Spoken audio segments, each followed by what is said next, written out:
It's time for the Movin The Chains podcast.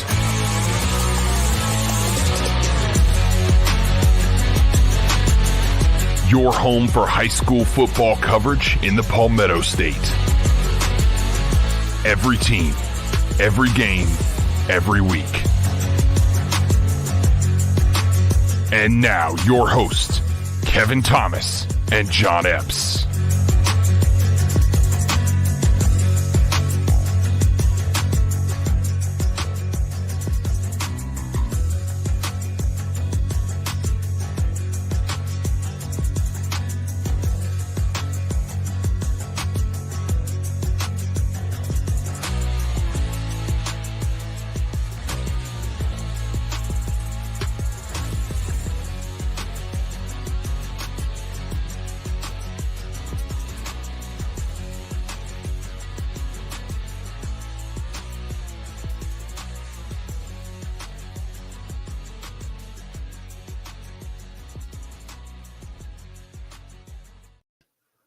Welcome into Movin The Chains. I'm Kevin Thomas alongside John Epps for our Week 9 preview show. John, Movin The Chains, as always, brought to you by Founders Federal Credit Union. We've got some region titles on the line this week, playoff seeding on the line this week. I cannot wait for Friday night. Yeah, it's going to be great. And luckily, I'll say for us, we might not have to wait till Friday night. It might be Thursday night. We see a lot of games.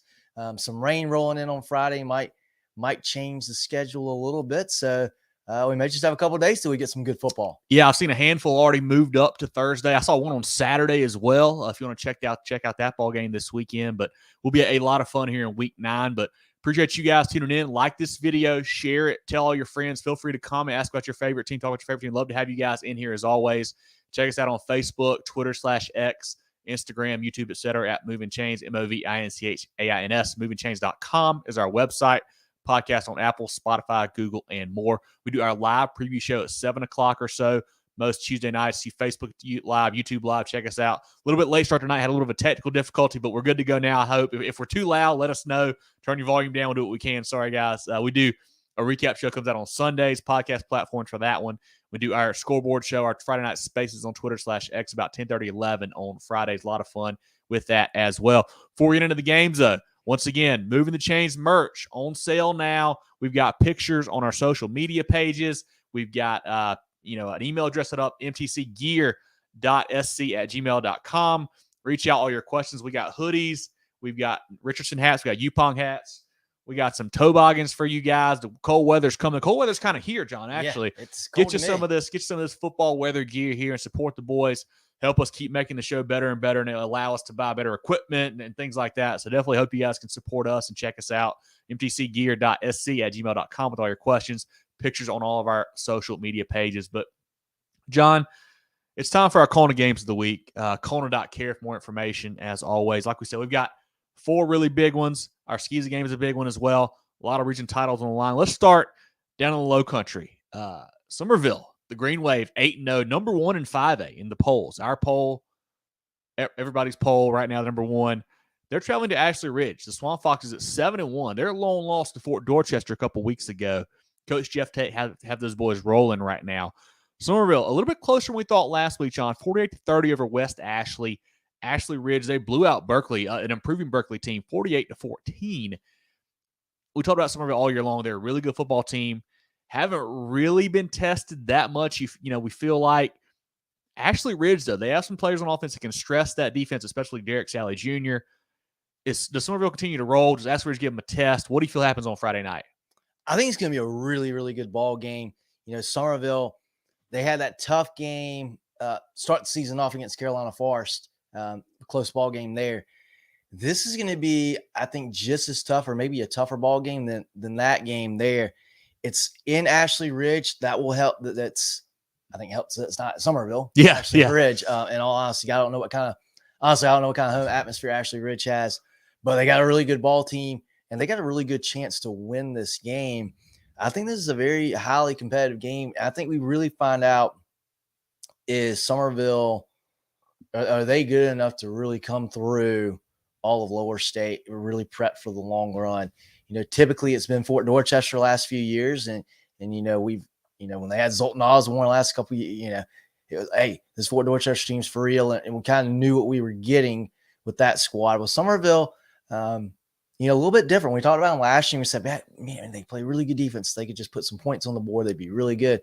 Well, they're doing that this year. Doing both this year. Yeah. I think they win this game. I think this is a one-score ball game. I think it's going to be similar to like that game we were at last week, Westside and Greenwood, where it comes down to a couple plays, and it could be, could come down to who's got the ball last. These are two pretty good offenses here. I like Summerville just by an edge in this game, though. Summerville averaging 51 points on offense, 18 points on defense each week. That's pretty impressive there, John. Quarterback Jaden Cummings, big game last week. Kind of an odd stat line here. 10 for 23, 357 and 6 touchdowns. So kind of all over the place, but he's played really well for them this year. Jaden has. Running back Trey Green's a good player. Everybody knows watching for Yannick Smith, the Shrine Blower, the ECU commit. He's a stud in the return game and out wide. He had 5 for 237, 4 touchdowns last week. Quintrell Pettiford also had a couple touchdowns for them. Defensively led by Rilo Mitchell, Jaden Kelly Murray, Raynard Middleton.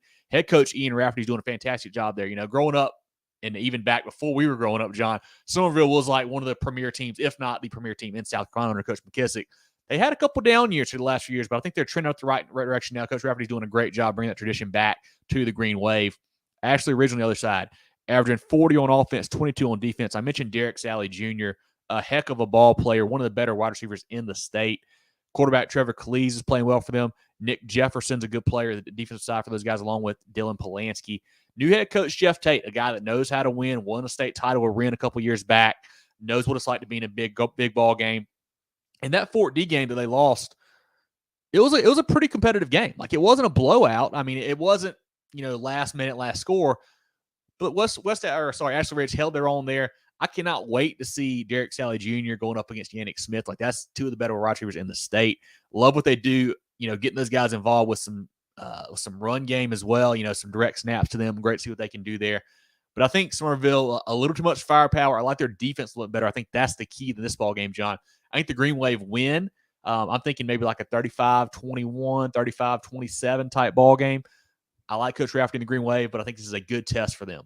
I agree, and I do think we see some points on the board in this one tonight. I think there's just too much talent out wide for one of these teams to completely shut down the other. Yeah, looking back at last year, Summerville won 28-13. I'm expecting a few more points than that one, John, but should be a fun ball game. Drell, any comments on the Summerville Ashley Ridge ball game? We got Dion going 35-31 Summerville. I can see that certainly. Corey says Summerville win as well.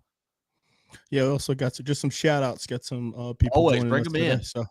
Corey, good to see you, man. Marion is rolling right now, looking really good. Zach says region title week for most teams. Exactly right, man. Going to be a lot of fun here in week 9. Bulldog Brooks, Strom Thurman. Hey, you boys got a big one. We'll talk about that in a little bit, Bulldog. Patrick, what's going on, man? Good to have you in here as always.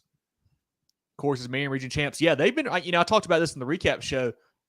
Played really well against Andrews, Kingstree, Lee Central. Blew all those guys out. Looking really good now for Coach Hennessy. Ballsman says, let's go Strom Thurman. That's a big one. I like the Rebels this week. Bradley, good to see you in here, man. Appreciate you as always. Dion, good to see you, buddy. Appreciate you hopping in with us. Got some shout outs to, I guess, some 7-on-7 guys playing in the awesome. game. Yeah, Donald's big in the 7-on-7 scene with Yannick Smith, Jaden Cummings there. 2 stud players there.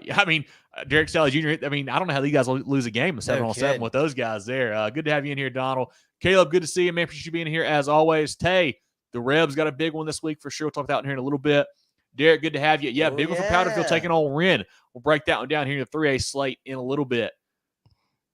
Kevin, Coach Jones, good to have you in here, my man. McCormick, I think McCormick is playing Saturday, I believe now. I think so. That's one of those ball games that has been moved for this week, so it'll be fun to get a little Saturday night action in here. Anything else before we look at our next CONA game of the week?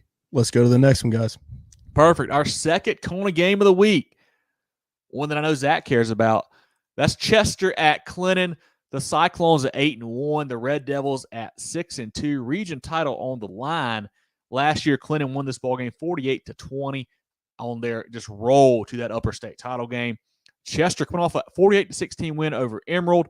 But this game, John, was closer than that. It was actually 18-16 Chester at the half. Had a little bit of problems there early on, but pulled away late. Quarterback Trooper Floyd went 10 for 13, 283, 2 touchdowns. He's also, I wouldn't say a dual threat, but he's mobile enough to kind of, be a threat back there. He can move around a little bit there.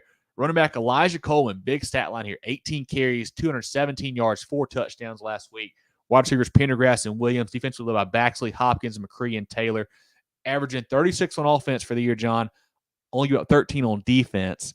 Clinton on the other side, 36-20 over Woodruff last week. 43 points per game on offense, 20 per game on defense.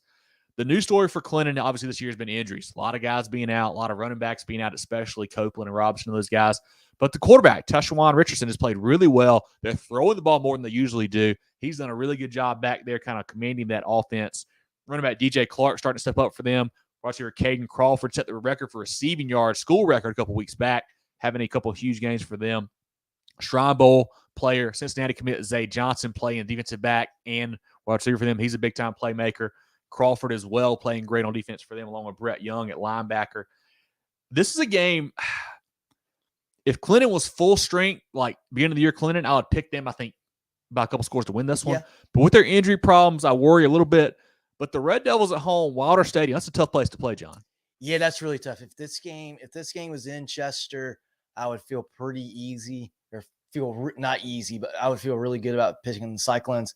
I think they're playing really good football right now. You say, hey, they were in a dogfight at halftime against Emerald, but good teams. And hey, you can't be on every single week. Yeah. But for them to turn around and say, all right, we got to put the pedal to the metal, hey, that first half went great, but they outscored them 30-0 in the second half. So they certainly woke up. They certainly finished the job, and they've got experience. They've got guys that have been around, been starting for a couple years now. Coach's son at quarterback. That's always a big key. They've got pieces in the right place. And I think they're playing really, really good football right now. That one loss was to South Pointe. That game was not close, but other than that, they've just played really, really good football. This region really comes down to Chester and Clinton. I think Chester's a little bit, because of the injuries for the Red Devils, I think they got a little bit of the edge here. Now, can that home field advantage for the Red Devils pull Clinton over the top? That's going to be the big factor for me in this game.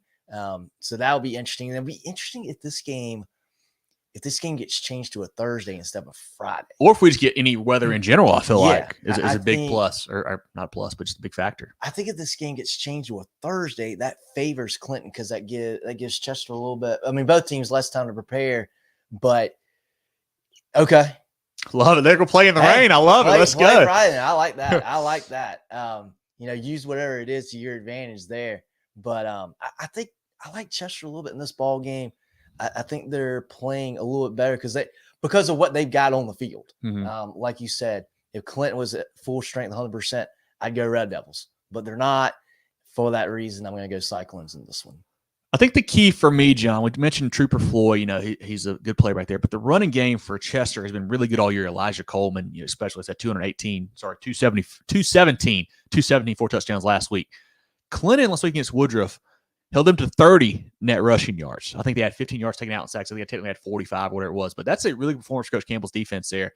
Really good performance. It's talking about the rain, especially, who can run the ball more. I like what Clinton does on the ground a little bit more than what Chester does. So just as far as just giving more options, I like that run defense for the Red Devils. And special teams too. You never know with the wet ball what could happen. I feel like the last couple of years, every week or every couple of weeks, it's like Clinton had a big block punt for a touchdown or a big kickoff run for a touchdown or whatever it is. I think the Red Devils cause just enough, chaos. Either it's a turnover or a block punt or big return, whatever it is. I think they win a close ball game down to the wire. I like Clinton to win a close one at home here and win that region title. I tell you, if that happens, if there's a play like that where a big special teams play, whoever makes that play, I think wins the game, because I think it will be, again, I think we'll see a very, very close ball game, and whoever can make that big play, make that big play late, perhaps, wins this ball game. And if Clinton can pull it off, I think the Red Devils win it. But I like Chester in this game. Tay says Clinton by 14. Okay. Dion says Chester by 14. Okay, A little both sides here. I like it. Boss Man says Clinton in a close one, 28-21. I think that's kind of what I'm thinking, kind of a one-score ball game there. Zach said, don't you do Hey, I took Clinton, Zach. I took Clinton. John did not. John's going to get I'm probably taking a chance, Zach. I'm probably taking a chance. I know. I love it. Yeah, that's all we got for this one, guys. Yeah, Clinton pound the run game for sure. Any other shout outs we need to give Drill? We're just going to move into this next ball game. Got our man Kevron in here. Kevron, Hey, let's go. Kevron. Gray. Yeah, Gray and IMG on Thursday night. We'll talk about that one here in a little bit. That'll be a fun ball game for the state of South Carolina for sure. You Caleb know we got says Louisville in here. by 20. Probably not enough points. They're probably about 40 or 50. I'd say that'd be a good. David says 40. Yeah. 20 Yeah. would be a good first half, first quarter line. Let's go to the next game. Perfect. Oh, hold on one sec. Oh, we got this one right here. I had to get that in there. Terrence says we saw Hampton County did Woodland. Yes, we did. They were one of our teams of the week and a pretty easy choice too. The way they dominated the Wolverines. So we'll get to that. Get to those guys here in a little bit They messed as them well. up. And just a reminder before we go all the way. What has through. been rescheduled? Let me check. I can tell you. I know we've got. I think McCormick is scheduled for Saturday. We've got West Side. They're playing easily on Thursday night now. Louisville, Whitmire also on Thursday. Yeah, McCormick, Calhoun Falls on Saturday. Then Westside easily on Thursday. That's all I've seen right this second. I'm sure there's a couple more. If you check us out on Twitter at Movin The Chains, MOVINCHAINS. Whenever we see those, we send those out. So definitely stay tuned on that social media platform. We'll kind of keep you guys updated as we go about games that are moving across the state and especially here in the upstate. But looking now at our third CONA game of the week, John. Another region title on the line, another 3A game on the line, and that's Crestwood at Camden. The Knights at 7-1. Camden rolls in at 6-2. Last year, Camden won this game 53-20. Really non-competitive there. Crestwood defeated Darlington 39-12 last week, averaging 45 on offense, 17 on defense, led by Javion Martin.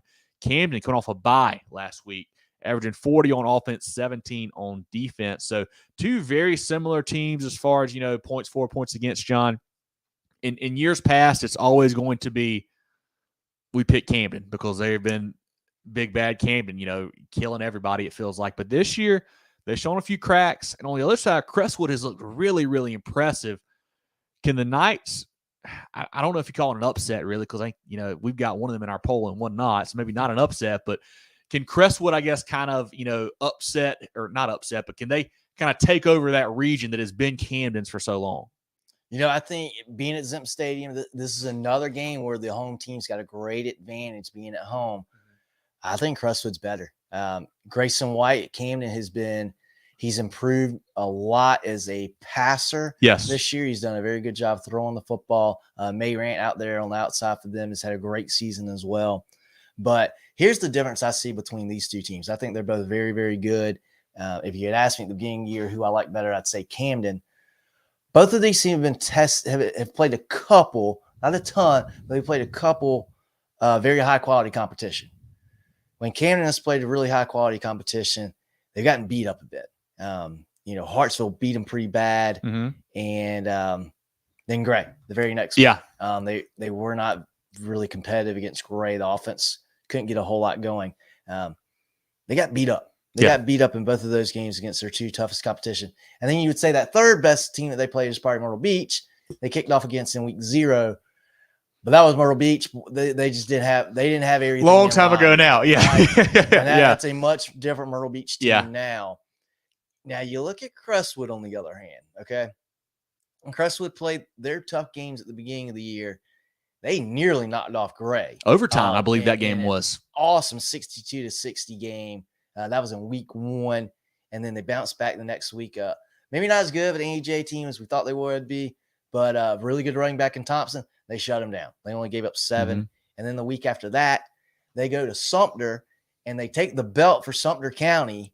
They knock off the Gamecocks 27-21 in double overtime in a thrilling ball game there. Mm-hmm. This is when Crestwood's played top level talent, they've won. Yeah. Now that Gray game, okay, they lost. They lost by 2. You could say kind of a coin flip game there. But they, and the fact that they went on the road and beat Sumter, that's big. A really, really big deal. And honestly, them losing to Gray by 2 in that kind of ball game is really impressive. I mean, we're talking, you say what you want to say about, hey, you can't, you don't celebrate a loss. There's teams in South Carolina that don't want to play Gray. They're forfeiting so they don't have to play Gray. Crestwood almost beat them. That carries a lot of weight to me. I think Crestwood's the better team. Can they overcome the home field advantage that the Bulldogs have at Zimp? I think they do because they did at Sumter. And I think they'll do it again Friday night in Camden. They're the better team. They should win this game. Grayson White, you mentioned multi-year starter at quarterback, 27 touchdowns on the year, running and throwing, can really get it on both sides there. Running back Avery Hickman's a name that we know, along with wide receiver John Mayrant, guys that have been playmakers for a while for them. Defensively, Wilson Nash, Oldfield, averaging probably 10-plus, 12-plus tackles a game for them. Tylen Drakeford as well. One of the best corners in the state, Jordan JoJo Krim, had 2 picks opening week against Myrtle Beach. People don't throw at him anymore. He has none since then because people start throwing the ball towards him. But he will play a factor in this game against that Crestwood passing offense for sure. Last week for Crestwood, Javion Martin, 242, 2 touchdowns through the air, 72 on the ground, another 2 touchdowns running the ball there. Running back Azarian Yates, 116 and a touchdown. Wide receiver Jeremy Richardson, 7 for 104. Kyle Mitchell, also receiver for them. And head coach Roosevelt Nelson, a guy that we don't talk enough about, really building this program up. Obviously, it helps out when you got to start quarterback like Martin there. But he's done a great job with that Crestwood program, getting them to this level. And I keep looking at that Gray game and just the stark contrast in how those teams played them. You mentioned Crestwood, take them to overtime, lose by 2 points. Camden, non-competitive, getting pushed around, bullied around. I think Crestwood is ready for this ball game. I think Martin, when you got a playmaker like him, you can beat anybody. I think Javion Martin and Crestwood win this ball game, win the region. And they have to do it with talent. Yeah. This Crestwood team that's been very close last few years. It looks like this year they're there. But the thing that Camden also has working for them is they've got a lot of experience. They do. Mayrant's been around a while. Grayson White has been starting for, it seems like 8 years now. And he is started as a linebacker, really. Now he's really become a quarterback. Yeah. They've got a lot of experience on that football team. Very, very well coached. And they expect to win. Yeah. That's to have not only the belief that you can win, but the expectation that you should win and that you will win is a big thing. Confidence for young kids is a big thing. You got that confidence that goes a long way. And Camden certainly has that, and they'll certainly have that in this game Friday. So that's a factor. I think that makes this going to be a very competitive ball game. But I think Crestwood, talent that they have, will take over in this game at the end. Dion says Crestwood by 10. Corey says Crestwood with a blowout. Okay, that would be something. Zach says Camden with the upset. There's really not an upset. Yeah, that's what he said to me. Both teams are solid. Bossman says Crestwood by 10. Yeah, that's all we got for this game as far as comments go. It's just some housekeeping stuff for you guys. Yeah, one quick note, though, like you said, John, cannot overestimate the power of Zemp Stadium. That's right. That's right. Playing at Camden, that's a big deal, but I still like Crestwood. It's a region championship. Don't let them ring the bell. Yeah, Bossman says Blackfield wins. Exactly right, Bossman. You're right. That Blackfield Hilda game did get moved to Wednesday. I'm not sure what's going on with that, but that was moved, I think, prior to the weather. I think it was a couple days ago. So they are playing tomorrow night. The Fighting Hawks are. We got 3 nights of football, 4 nights of football. Yeah. Let's keep rolling, guys. Perfect. Looking now at our 4th CONA game of the week, a massive matchup over in Rock Hill, John. The South Pointe Stallions at 6-2, traveling to D3 Stadium. The Northwestern Trojans at 7-1, hosting this ball game. Region title on the line. Last year, the Trojans won 43-35 on the way to their upper state title. Later on in the year, losing to South Florence for the state championship there. South Pointe, a couple weeks in a row, John, they have not looked great. Won by a field goal over Lancaster 2 weeks ago. Beat Indian 21-8 last week. Averaging 25 on offense, 14 on defense right now. Northwestern, they continue to roll. They lost week 0 to Providence Day, a 7-point game. We've said it 15 times. 5 times in the red zone that ball game, no points. Had a great chance to beat Providence Day and Jane Davis and those guys. But since then have just been dominating everyone. They beat York 56-14 last week, averaging 52 points on offense, 16 points on defense. And, John, if they were playing a full game, it'd probably be more like 70-5. Like, these guys are just dominating everyone. Can South Pointe, who we know has as many athletes as almost anybody in the state, can they put it together this week? Can they challenge the Trojans, or is Coach Walford's squad just too much? This is South Pointe has been a little bit, and we say this, I feel like, the last couple of years of South Pointe. Yeah. They're kind of like this throughout the year. But with this year, this South Pointe team, and they're all a little different, right? You got different kids that, in different roles, and kids graduate, kids step up, what have you. But this South Pointe team, when they've had a big game this year, they've stepped up. They beat Spartanburg to start the year off.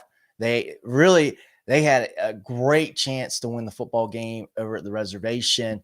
Gaffney just a little bit better than they were that night. But they had chances. They had some self-inflicted errors, penalties in that game that put them behind the chains a lot, but they could have won that game. They could have beat Gaffney as well. When they needed the South Florence game, they were right in that game. They lost by 3 to South Florence, a South Florence team that is really, really, really good in their own right. This South Pointe team, when they're focused and they're locked in, they can play. Yeah. And, if they can play a clean football game, we're going to see a close game here. I think they've got to do that, though, because Northwestern is the better team. I think they have got everything really in their favor. And this is – there are probably 2 or 3 teams that you could say in the state that has got South Pointe, talent-wise, game plan-wise, size-wise, speed, athletic ability, and Northwestern's one of them. Northwestern plays their game, they're going to win.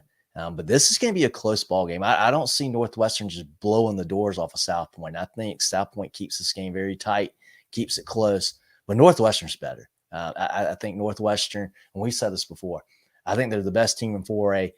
Really, they're probably the best team in the state. Certainly could be. If Northwestern played Summerville, I'm picking Northwestern. I think this Northwestern team has got everything going for them right now. I think they win this game. Should be an awesome, awesome atmosphere at District 3 Stadium. But I like the Trojans in this one. Finley Polk, another guy. Yeah. I've been saying this, it seems like a handful of times now in the show. A guy that's been around for a while. Yeah. At quarterback. And I was watching ESPN today. They were talking about college football. I forget who they were talking about. They were talking about how important it is to have a good quarterback. Quarterback can play. Look at the New England Patriots. How bad they are. We know Belichick can coach. If you don't have a good quarterback, you can only go so far. Trojans don't have that problem. South Pointe doesn't have that problem. Yeah. You look at the good teams around the state, they got good quarterback play, and it's hard to get much better than what Polk's doing at Northwestern. Yeah, South Pointe, 25 points on offense per game, 14 on defense. Quarterback Malachi Marshall, not sure the situation there. Didn't play, I think, the second half against Lancaster. Did not play at all last week. Adrian says, didn't play second half, didn't play Lancaster. I'm not sure if he's back this week. I don't know the situation there. They've been very run heavy, obviously. Mason Pickett-Hicks last week, 11 for 111 and a touchdown. Aiden Turner, also a good runner for them.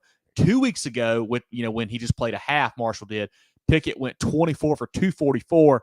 Turner went 20 for 101. They had 47 rushes 2 weeks ago, 29 last week. They're really becoming run heavy without Marshall. I don't know the situation. I don't know if he's back or not. I don't know.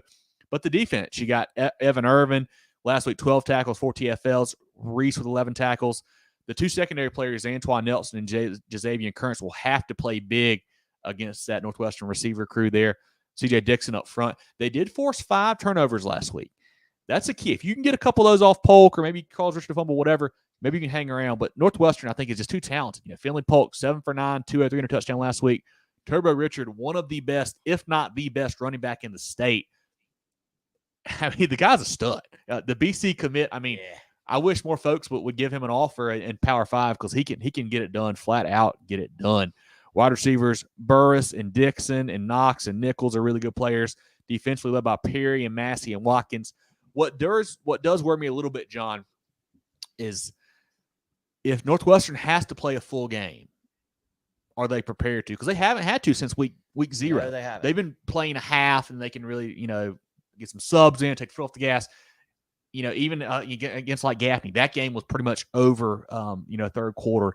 They could not have to really focus and play as much. So if South Pointe can hang around, make it tight in the third quarter, fourth quarter, does Northwestern, do they tighten up a little bit? I mean, they know, we talked about Coach Walker before the season, state title or bust for those guys. Like they know that's the goal. Are they going to tighten up a little bit in a close game? We'll see. I like Northwestern to win by a couple scores. I think Turbo Richard, too much firepower there for those guys.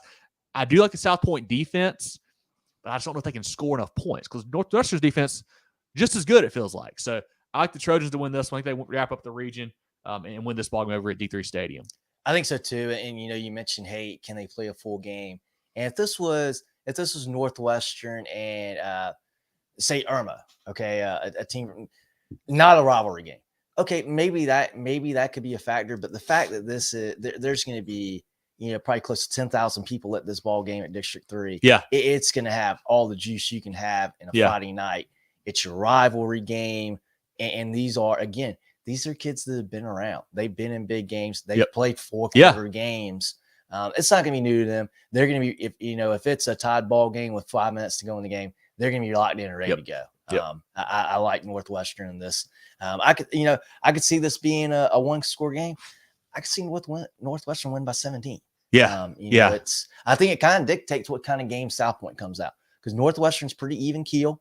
They don't seem to get too high or too low. They play, within themselves. They don't make a whole lot of mistakes, a whole lot of errors. So then it comes down to, okay, well, what does South Pointe do? Do they make a ton of errors in this game, get a little bit out of hand, or do they say, hey, here's another big game, we're going to come out and we're going to play? And I think they do. And I think they make this a pretty tight. I think it's a 7 to 10 point ball game. Yeah, I think we both like Northwestern. Dion says 55-14 Northwestern. Hey, that's what they've been doing to everybody else. So who knows? Patrick says 14 or 21 for Northwestern. Yeah, it certainly could happen.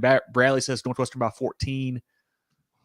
Tay says Northwestern puts up 60. They certainly could. Don't forget last year they put up 89 on rival Rock Hill. So Coach Walford and the boys like to get after it for sure. Chris says Northwestern by 14 or more. Yep, that's all. The rest of these are kind of like some housekeeping things that I wanted to go through. We got our friend Courtney back. Courtney, good to have you here. BHB, another warm-up this week. Big game against Wren next week. Chris, good seeing you, buddy. Appreciate you being out in here as always. We got Robert checking in on YouTube. Robert, good to see you. Huge win for Dylan last week. Big time win for the Wildcats. Yeah, let me see if there's – yep, I don't think there's anything else. John, I appreciate you trying to both sides it, though, but Northwestern's going to roll in this football game. The best team in the state. You don't think it could be a 10-point game? I don't think so at all. Maybe in the first quarter. maybe I'm just being wishful. Love it. Let's keep rolling, guys.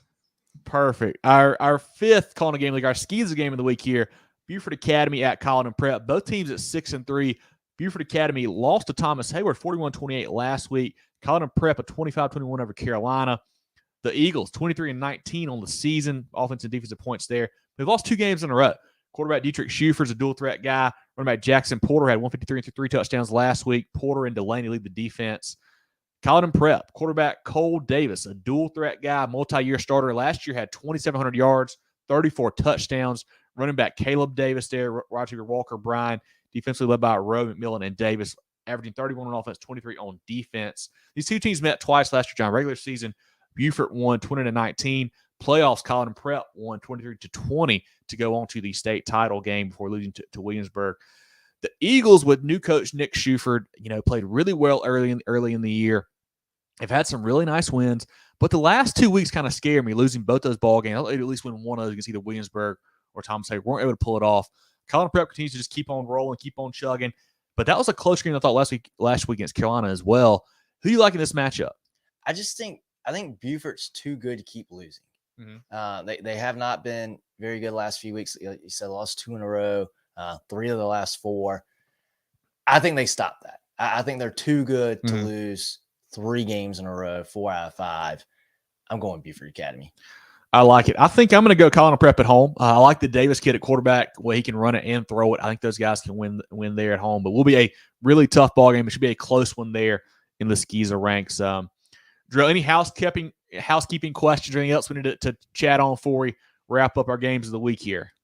Just want to shout out to Caleb. Yes, you can go back and listen to this on Facebook, YouTube. There's recordings of the video, and you can also go back. We'll have an audio version that you can listen to as well. We got some more shout outs. I think that's Robert's on Facebook too. On both platforms. Love it, man. Pop in on both. We love it. We love it. We got them everywhere. Let's see. We got Burns by 50. We'll be getting into that. Burns soon. by 50. Okay, we shall see. They've got a bye this week, so they're actually not going to win by any points this week, I think. They got a bye this week. Much respect for my man Derek showing up. Yeah, tough one against Latta. You got Lamar this way. Like I said, you got to get right quick because you got a big game for Silver Foxes here on Friday night. You got a heck of a region now. Kurt, how about the Warhorses? Big game this week. They had a nice win last week. Jaquan Peoples at running back starting to figure it out, which is helping out your grandson Cam a lot. They're getting better and better. We'll talk about them here in 2A here in a second. Thanks for checking in from Oklahoma. I want to say again, that's pretty awesome. Cool. Northwestern will take down South Florence per Bradley. I think That so, will be a too. tight ball game. As it stands right now, I'd probably lean Northwestern, but we shall see. I think there's a good That'd be chance a we great see that game here. That'd be a physical ball game there. And Dangerous Adrian, only this is 4 from the passes away. Yeah, exactly. Yeah, I was looking at the stats there. I know they played the Currents kid. I think threw a couple passes there. I can't remember who the other guy was, but they really run heavy for sure. So interesting to see what they do. I don't know if Marshall's back or not, but they certainly need him if they want to win that ball game. And everybody else will be getting into the rest of these games in the next segment. Perfect. One more time, our CONA games of the week. We got Summerville at Ashley Ridge, Chester at Colleton, Crestwood at Camden, South Pointe at Northwestern, and our SCISA game of the week, Beaufort Academy at Colleton Prep. Jarrell, let's give a quick shout out to our friends of the program before we look at the statewide schedule. Take your financial game to the next level with Founders Federal Credit Union. Reach your full potential. Relax. Join Founders today. Visit an office near you or relaxjoinfounders.com to apply. Federally insured by NCUA, member qualification required. Carolina Orthopedic and Neurosurgical Associates, CONA, offers the most advanced training and experience in orthopedic surgery, neurosurgery, sports medicine, and pain management in the upstate. 3 convenient locations in Spartanburg, Duncan, and Greenville. Go to CONA.care to learn more. Okay, let's take a quick look, John, at our 5A slate. If you guys have a team you want to ask about in 5A or comments, feel free to shoot them in the chat. Love to get to those, and we'll kind of go through this 5A slate. Let's talk about one of our CONA games of the week. Summerville going to Ashley Ridge. Rock Hill will be at Blythewood. That's a big game there. Rock Hill, if they win, will have region title against Clover on the line next week. Blythewood lost 2 games in a row to Clover and Nation Ford. They've got to win this game to have a shot at even getting, I think, a home playoff game. But Coach Pittman has the Bearcats playing pretty good football this year. I like Rock Hill to win that one. Yeah, 2 teams kind of trend in opposite directions right now. You got Spartanburg going to Boiling Springs. That could be a low-scoring, close ball game there. We've been talking about Spartanburg and how that offense is struggling all year long, really. Bowling Springs is a hungry team. This might be the one they could pick off because I don't think Spartanburg can blow anybody out. So I think Bowling Springs will be able to hang around in this ball game. Will they be able to get it done against that defense? I don't know. I like the Vikings to win, but it should be a close game, I think, on Friday night. Yeah, it's going to be who can make a couple offensive plays. Yep. Saugatuck will be at Carolina Forest. Fort Mill goes to Clover. Gaffney at Dorman.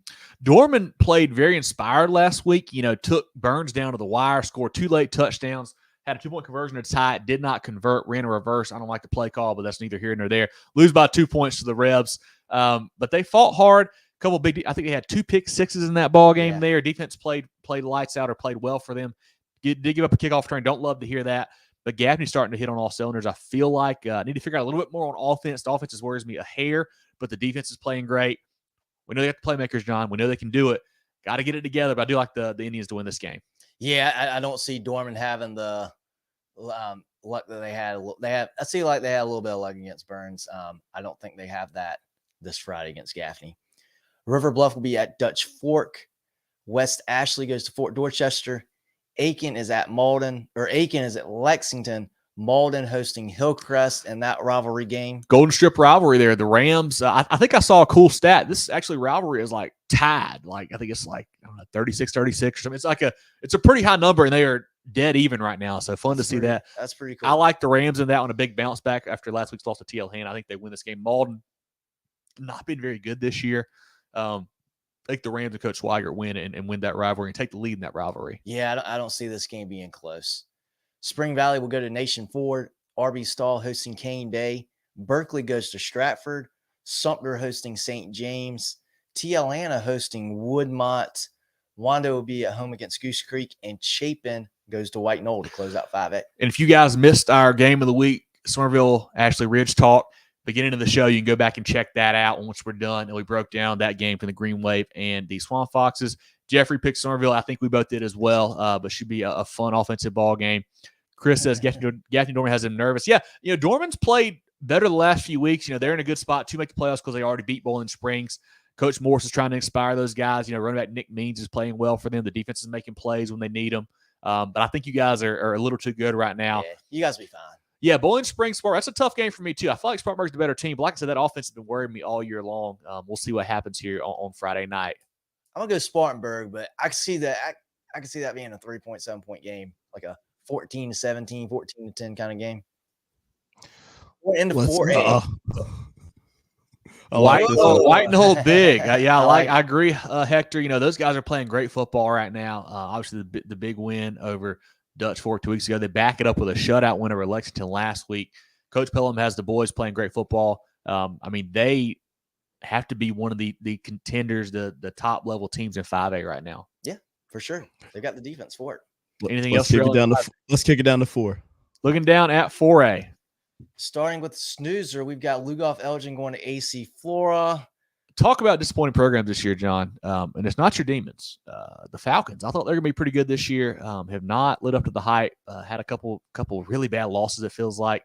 Don't know what's going on with that program. I know they lost a lot of talent from last year, but I think they'll be back next year for sure for Coach Floyd. Yeah, that might be a good game. It could be a good game. It might be a low-scoring ball game. I like Flora by a little bit in this one, though. North Augusta will go to Airport. Pickens at Berea. May River is at Bluffton. Indian Land goes to Catawba Ridge. Lucy Beckham at Colleton County. A Lucy Beckham team we haven't talked about yet tonight. They're a good team. Undefeated still. They are going to be a factor in November. Yes. Big, strong, physical, playing really good defense, especially for Coach Smith. Lawrence will go to East Side. Lawrence somehow won 2 games in a row. They've got a chance to win the region now. All of a sudden, after looking horrendous early in the year, they're trying to turn around a little bit, playing good football. The Raiders they should beat East Side. We'll see what happens down the stretch here. Greenwood coming off a tough loss at West Side Friday. They'll be hosting Greenville. First home game they're playing since September 8th. Yeah. So good to see Greenwood getting back to the BAB on Friday. This could be a really, really good game. Greenwood, we saw them Friday against West Side. They're a good football team. They got some talent. They're still running the ball heavy, but have a 2-back shotgun formation. It's pretty fun to see.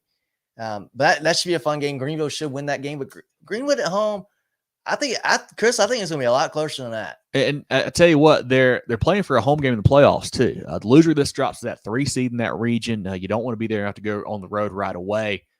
Big game here for them. I was impressed by Greenwood last week. I didn't know what to think about those guys. They played really well against Westside. Greenville has the talent.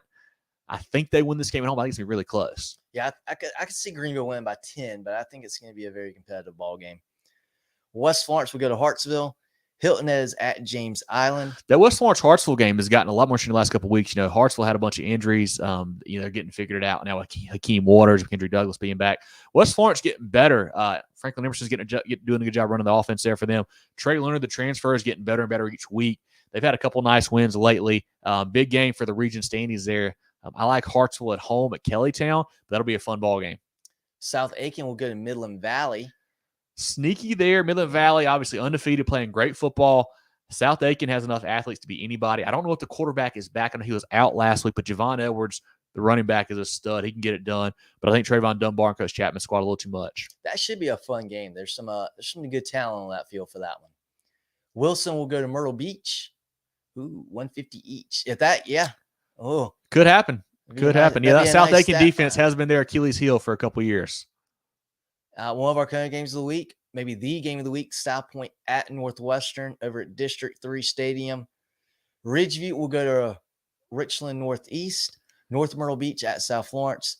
Wade Hampton hosting Greer. Easley will be at West Side. I think you said Thursday for that night. One. Yep. Irmo goes to Westwood, and York hosting Lancaster. I'll talk about Richland Northeast for a second. That could have some points in that ball game. R&E with Will Wilson, they're putting up a lot of numbers there offensively. He's running and throwing and doing a great job there. Ridgeview, tough loss to Irmo, got smoked in that one. They need a win in this ball game to kind of get that second seed there. Gidron and those guys are got some. I think I picked up a Miami offer today. I saw Jordan Gidron get, so cool. Good for him. Congrats. Should be a fun game there. And then that Lancaster York game. York getting blown out by Northwestern last week. I thought it'd be a little more competitive. It obviously was not.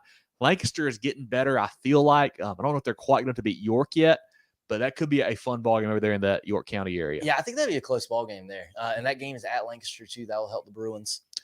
Drew, any comments on the 4A slate? South Florence by 80. Yeah, certainly could be. Certainly could be. Valley by a lot. South Aiken defense is bad. Yes, it is. South Aiken has to win shootout. That's what happens to those guys. What happened to Myrtle Beach? Well, Myrtle Beach is pretty good, I think. They're not South Florence good. Obviously, their quarterback got knocked out early, concussion last week. Myrtle Beach did, and when you're relying on just your running game with Malachi Washington, South Florence, too many athletes, they can just key on that and take that away from you. So big win for the Bruins. I still think the Seahawks are good, getting better, a lot, but they're not quite South Florence top 2, top 3, top 4 4A level right now. Let's I missed roll that last 3A. one. Sorry, Drill. I missed that last one. Why did you put it up? More love for the best team in the state, Northwestern. That's all it was. Love it. and it's deserved. Perfect. Well, let's look down now at the 3A slate, John. Georgetown will go to Ainer. Beaufort hosting North Charleston. Chapman goes to Blue Ridge. Brooklyn Casey will be at home against Swansea. Carolina goes to Broome. Crestwood at Camden, one of our CONA games of the week. That should be a really fun ball game there. Another CONA game of the week, Chester at Clinton. That will be a really fun ball game too. West Oak goes to Crescent. Dillon hosting Waccamaw. Palmetto is at Fountain Inn.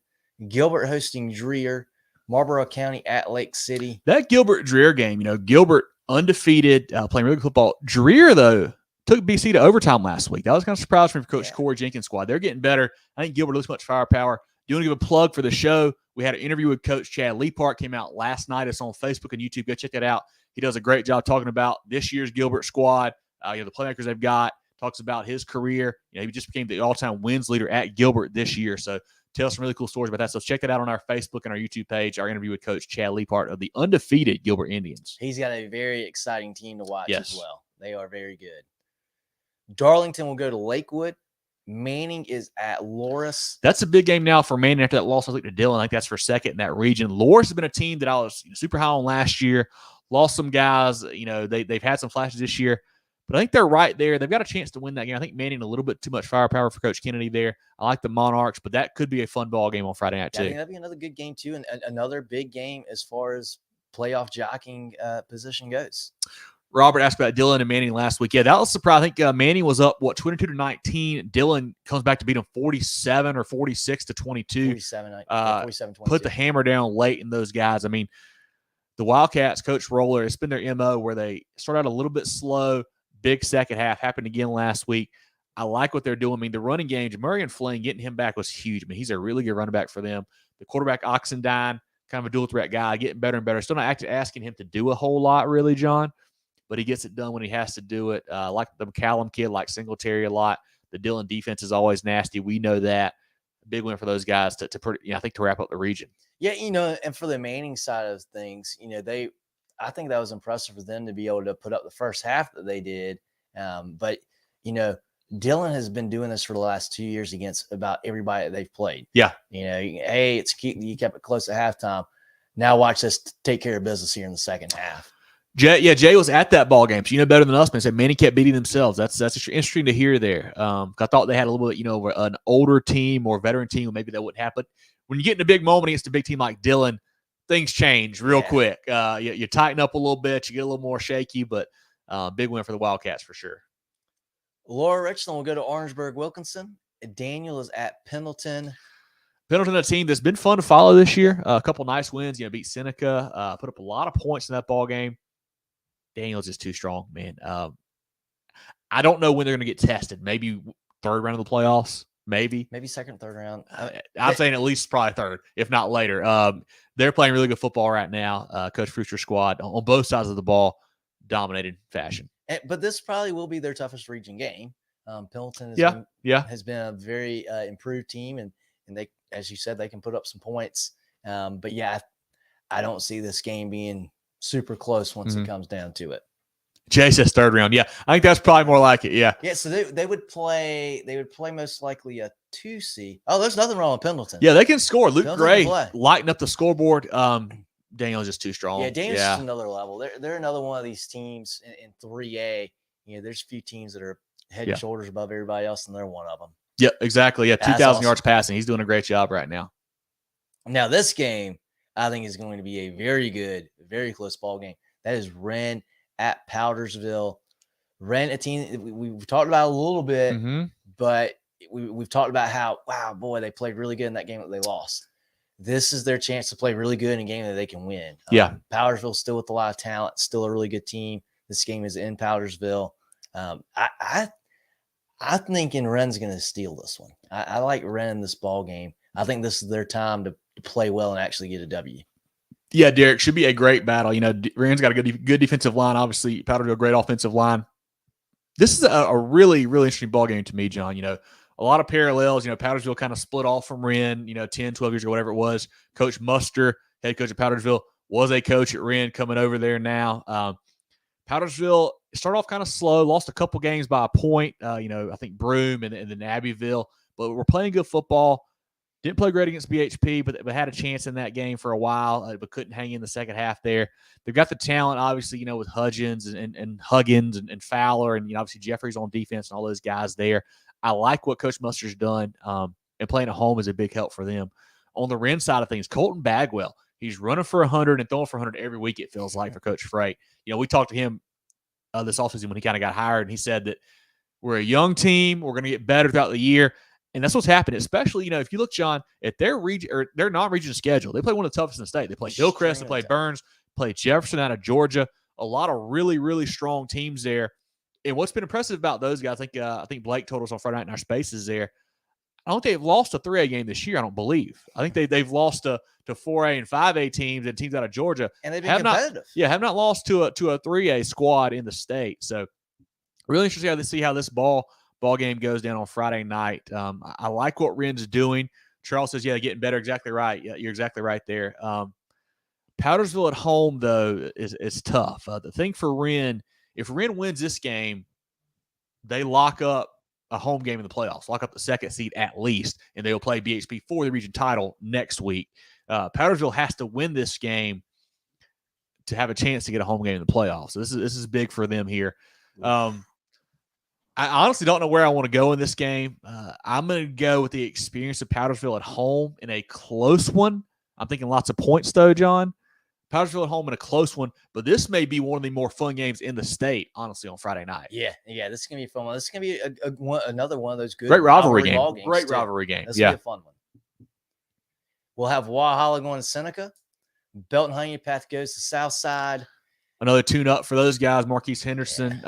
Big numbers each and every week. Doesn't have to carry the ball a whole lot. He's staying fresh. I love that. They'll have a big one with Ren next week, but the Bears, man, are playing great both sides of the ball. Yeah, Courtney, this has been a season for your Bears where, man, it's let's pad the stat line the first quarter, second quarter, and then let's let some of these young kids get some experience. I'm ready to see BHP get in the playoffs so they can, let's see if they can have a game that goes into the fourth quarter. That I'm excited about that. Yep. That's a really, really lethal Bears team this year. They certainly are. And then the last game to close out 3A is Emerald going to Union. One more, I think Hanahan, Philip Simmons. I think you might have missed that one, John. I did. That's a fun game there. Philip Simmons, Jarrell saw them firsthand a couple weeks ago. Really run heavy, really physical on both sides of the ball. I think they're undefeated, may have one loss. I mean, they're playing great right now for Coach Bendick. Hanahan, they've got a big running back of their own, Kayvon Rivera, one of our players of the week earlier in the year. He can really get it done on the ground there for Coach Turner's squad. Quarterback last week for them, Hippensteel, I think was 12 of 12 or whatever, 15, whatever it was. Didn't throw an incomplete pass. They're getting better. If they can get into kind of a grinded out game, Philip Simmons could keep it close here. I think the Iron Horses are probably a little bit better right now, a little more seasoned there with those two running backs I got, Asbury and those guys. I like Philip Simmons to win this ball game. They've been a fun team to follow this year, but could be a close one there. Yeah, I think Philip Simmons wins this ball game too. They're going to be another fun team to watch in November as well. Perfect. Drill, any comments on 3A? We got Chris at Emerald Union. Will be an interesting game. It could be. Emerald's been – It's awfully nice of you to say, Claire. Emerald's played a lot of close games, haven't won a lot of close games. They're playing a lot of close games. Union has been not in many close games. I think Emerald wins this one. I don't think either team is that great, but I think the Vikings do win. Daniel, about at least 5 touchdowns, says Hunter. Yeah, I mean, it certainly could be. I mean, it's kind of been whatever they want to name their score the last few weeks for sure. Jay, it certainly does. Yeah, they won typically do back-to-back and obviously lost last year. Robert says, man, had the Wildcats, we got it done. They certainly did. Dion says, Overton by 28. They're a team that's starting to get a little better, it feels like there. Of course, Manny had a lot of mistakes. Yeah, that's what we've been heard in this show. Didn't get to see it, but that's interesting to hear about that ball game. Matt's taking Chester over Clinton. That should be a fun ball game. One of our CONA games of the week. Matt, if you missed this, but you get in the show, go check that out. Gilbert fooling a lot of people around the state, says Omar. I tell you what, I think they're pretty good, but if you check our poll here in a few weeks or a few minutes, actually, you'll see how we feel about Gilbert. But they are a good football team. But we'll see what happens in the 3A playoffs because there's a lot of really good teams in 3A. Dion says Gilbert by 21. Can Carolina beat Broome, Chris? I don't think so. Broome's a good football team. They took Spartanburg to the wire earlier this year. They beat a good Powdersville team. Carolina doesn't really have the talent that a Broome does, I would say. I think Centurions are playing great football right now. They're a team to watch out for in through playoffs with Jalen McGill for sure. No, they can't. Brian says, Timberland quarterback had 6 touchdown passes against Academic Magnet. A big game for him. They played great the last couple of weeks. We'll get to them here in the 2A slate in a second. Matt said, I'd like to see Union win, but a tough season. Yeah, they have not been getting it done the last couple of years, Matt. I would love to see them get better, but we'll see. Greg says Emerald with the win. Let's go to 2A, guys. Looking down now at 2A, a great class this year, John. As always, it's always very competitive. Great slate again here in 2A. Yeah, we'll start with Andrews hosting Lee Central.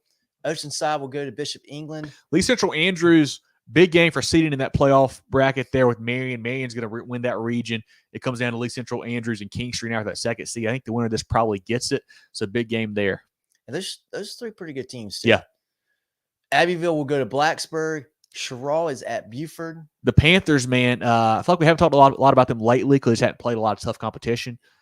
This is the time of the year where they start to get it figured out, it feels like. Early in the year, they won a couple games. They lost a couple games. We're having a hard time putting a full game together, it felt like, offensively and defensively, in 2 halves especially almost. I think this is a good spot for them to win this ball game or Blacksburg. I like Coach Nichols' squad to win this one pretty easily. Yeah, I think the Panthers will be right where they need to be come playoff time when it's really go time and the stakes get higher.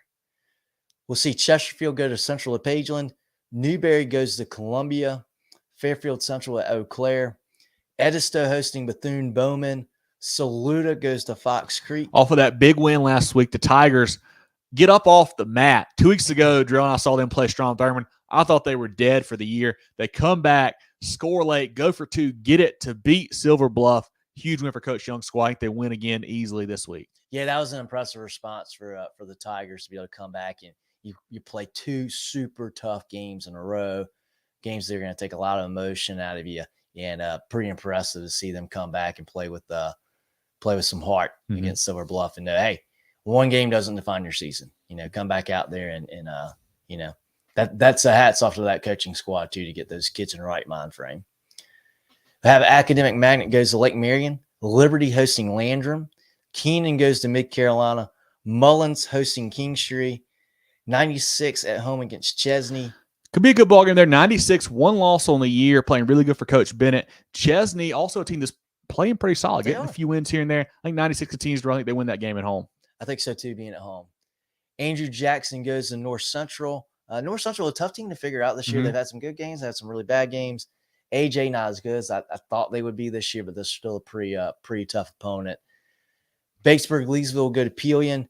Edisto is at Ridgeland Hardyville. Yeah, Chris says Batesburg, Leesville, Saluda, and Bluff could be tied after the second this week if the things fall the right way. We'll see what happens. But they are playing better. They've been playing better this year. The Panthers have. I think they should beat Pelion. And not sure how that tiebreaker will work out. Yeah, I'm working on figuring that out. I've got a couple of texts out to some coaches to figure out what the situation is there in that region. Speaking of that region, Silver Bluff will be at Strom Thurmond. That is a huge big game. And Hector, you're right. I mean, if we pick 5, that might be number 5. I tell you what, in our preliminary games of the week we had about last week getting ready for this week, if Silver Bluff had won that game, it was going to be a game of the week. But the fact they lost to Saluda, that kind of knocked it down off the games of the week. But certainly still a big ball game, of course. Strom Thurmond can wrap up the region. Yes, get us a Strom Thurmond hat. I'd love to put it back there, man. We would certainly do it. Yeah, Strom Thurmond can wrap up the region with a win. Silver Bluff has to have this ball game now, to get that second seed. That was very surprising the way they lost to Saluda last week. And we talked to Bulldog Brooks on our spaces there. He talked about the same issue that Drell and I saw earlier in the year against Midland Valley is the quarterback play. They're struggling there, not really getting it done through the air. They've got a decent running game, but just the quarterback is not helping them out right now. He's a good athlete. He's got to figure out a way to maybe play more to his strengths. I don't know, because that defense is so lights out with Jordan Boyd and Jaden Eason and Jaden Fuller. Maybe the best defensive front in all of 2A. They've got a lot of studs there. all across the field on defense. But a lot of good players there. I like the Grant kid as a playmaker on offense, but they got some players Silver Bluff does. But Strom Thurmond, though, man, they're playing such good football right now. Quan Edmond at quarterback is a stud. Braylon Staley, obviously the Tennessee commit, 4-star guy. He's a weapon outside. Tolan outside's a good player. I mean, they got so many guys they can throw the ball to. Chris Barnes running the ball is a stud. I like what they do offensively. Coach Webb maybe is a little bit more trying to think what the right way to say this, but he gets a little, maybe fancier and more, next level with creative. Yes, with his stuff on offense, and some guys do it 2-way. I think that gives him a big edge. He's doing a great job with that offense, and the defense has been tough all year long. I think Strom Thurmond wins again, but I'm thinking it might be a 28-14, 28-20 type ball game. Thinking kind of close, but I like the Rebels to win. Yeah, I think this is a game. I think this is a game in the fourth quarter. Deion says big, 35-7. It might happen. I don't know. I think that Silver Bluff defense is a little too tough, but we'll see. Jay says 45-7. Okay. I think Silver Bluff's going to make them earn it. I think Strom Thurmond wins this game, but I think Silver Bluff's going to come to play. I think it'll be a fourth quarter game. And you talk about Coach Webb being creative on offense. For those of you that have not seen Strom Thurmond, don't get it twisted. They're not. They don't look like a bunch of little guys just flying around the field. They are big and they are very physical as well. Edmond himself is a big kid, player, not afraid to get hit, not afraid to deliver a hit with the football. They are a very fun team to watch. They are very talented outside, but they're also very physical and very big as well. And that's what makes them so doggone good and so tough. Yeah, the Peachfield's tough place to play. Great place for a ball game. Check it in. Kevin and John get love. We appreciate you, my man. Great spot down there. Had a great time in the game a couple weeks ago for sure. And then to close it out, this is a big game here too. Barnwell goes to Woodland. Woodland trying to get off the mat after getting blown out by Hampton County last week. Yeah. I don't think they're going to be able to do it. I don't know what to say. I think Barnwell is going to be able to win this game. About Woodland. I cannot believe they got beat that badly last week, John. Yeah, me either. I was telling Drell in our recap show on Sunday, I'm hard to press to think of a time where we had two teams that, I think Woodland was undefeated going into that ball game. They were? Yeah, they were 6-0. That late in the season where you think it should be a good ball game and just get blown the doors off of, man. That was, non-competitive from the start. Huge win for Hampton County. Woodland on the other side really worries me now. You wonder if they just kind of stacked wins against nobody. I don't know. Barnwell's getting better. Like I said, Jaquan Peoples helping them out, get some weapons in the run game, along with Cam Austin. I like what Coach Smith's doing. That team's getting better and better. If you're going to beat Woodland, I think this is the week to do it. They got to be hurting a little bit for their pride. I'm going to take Barnwell in a close one on the road, but will be an interesting ball game there in 2A. I think so too. I think this is the best time to get to Woodland as well. Darius, I tell you, I'm interested in that game. I don't think Gray's going to be very competitive in this game, honestly. I was looking the other day. If you go by rivals, I think IMG has 10 4-star guys on their roster. I mean, that's half your starting lineup. It is 4-star talent. That's tough for anybody to compete with. But with that said, I'm impressed with Gray that they're putting the game on the schedule, and I'm very excited they're doing it. And I hope that that trend continues. I hope South Carolina plays more schools like IMG and we get close to them. And hey, Corey, that could happen. I don't think it'll be 90, but the fact that they're playing the game, I applaud Coach Holmes and the Gray staff to put that together. And it's going to be great for the kids at Gray. Yeah. This is going to be a game. You talk about, the smaller colleges in the States when they play Clemson and Carolina, it's a big deal for them. Well, this is a similar kind of situation. These kids at Gray, they're going to be able to say years down the road, hey, man, that guy playing on Sundays, I played against him in high school. Because some of these kids, they're probably going to play in the NFL.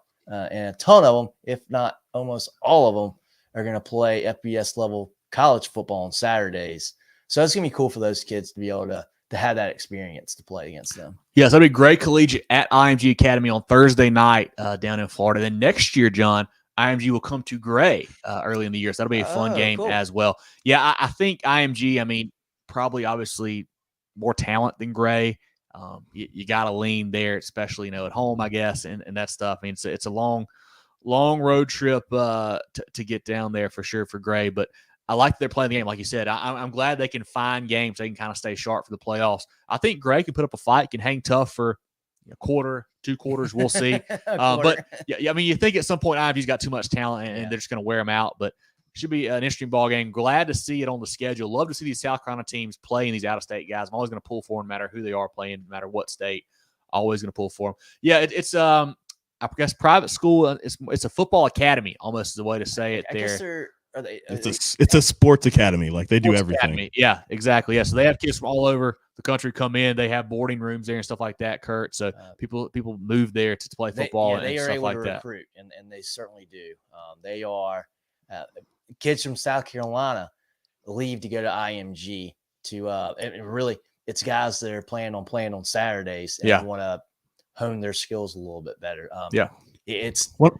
Guys don't go to IMG to get recruited. They're already being recruited. They're going to get a little bit sharper. Quarterback for IMG, former Chapin quarterback, Jaden Bradford. So you see a familiar face there in that ball game. There you go.